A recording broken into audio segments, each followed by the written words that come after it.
2 minute की चर्चा में आपको और सुनाऊं। जब रघु का जन्म हुआ और कुंडली बनाई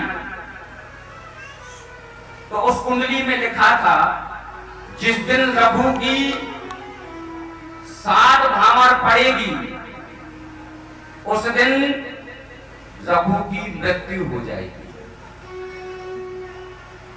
अब रघु के पिता को बड़ी चिंता है, 7वीं भावर पड़ते ही मेरे बेटा की मौत हो जाएगी।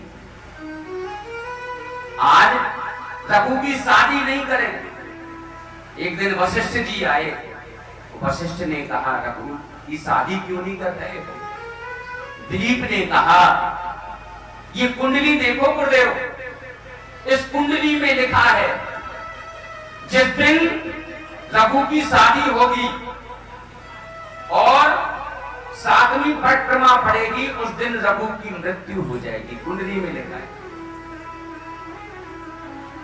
वशिष्ठ जी ने कहा इस रघु को मुझे दो, दिलीप मैं करूंगा रघु की शादी।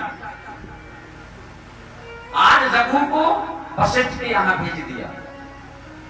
सुंदर कन्या को देखा, विवाह होने लगा। 4 भावर में रघु की पत्नी को आगे किया। 4 परिक्रमा में रघु की पत्नी को आगे किया वशिष्ठ जी ने। और इसके बाद गांठ जोड़ी और फिर बहू आगे चलने लगी। वशिष्ठ जी बोले बैठ जा बेटा, अब रघु तुम खड़े हो। रघु को कहा तुम आगे चलो। रघु आगे बढ़े। वशिष्ठ ने कहा कोई भावर की गिनती नहीं करेगा, मैं गिनती करूंगा।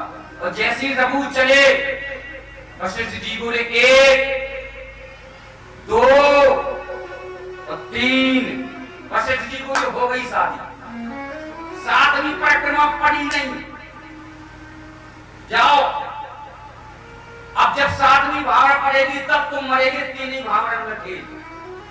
इसलिए कभी भी परिक्रमा में आप देख लेना, ब्राह्मण देवता कभी भी ये नहीं कहते कि 7 भावर पर कर, हमेशा कहते हैं भावर पूर्ण हुई।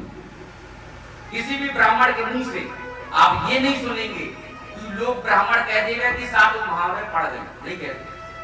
हमेशा आज भी नियम है, ये कहा जाता है कि भावर पूर्ण हुई। और देखो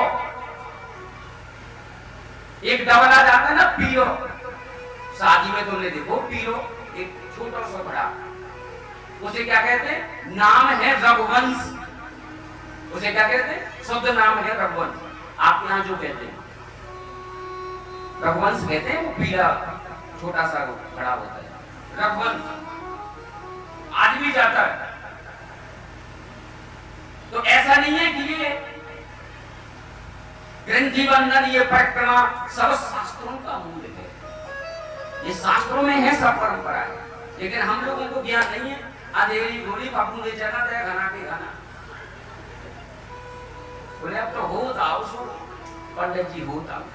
आठे की पूजा देखी तुमने? बब्बा लोग आ गए, हल्दी चावल डालो घर थाली में, और जो ठाट में जय हो देवी जी, जय हो माताई। अब पूछो काय बब्बा जी ठाट में कौन देवी है? मेरा जी। बोले महाराज ये तो पूर्वज करता है, शुद्ध खाता है वैसे कमाओ। अब जो पता नहीं की कहा है। हर परंपरा का ज्ञान होना चाहिए। आखिर है कैसी है? सब शास्त्रों में प्रमाण है।